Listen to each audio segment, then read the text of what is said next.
पलाए नहीं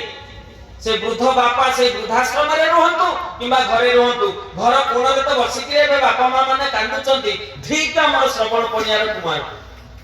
आमे समस्त जगत को देखै होछ आमे जने जने श्रवण कुमार किंतु प्रकृत रे निज को निज जदि देखिबा पचारिबा जे आमे कोन बापा मां कर ऋण सुझुछु सेही ऋण को केही जगत रे सुझी पारि नांतिलो मां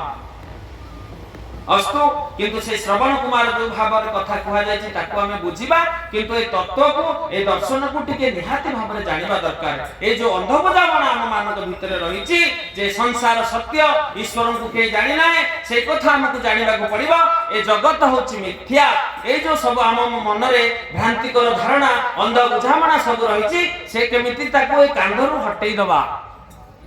सेते बेले ए अंध बुझामणा हमर नष्ट हे जीव ए श्रवण कुमार अवस्था नष्ट हबो हम भितरे पढ़त आसिले आत्माराम विराजते।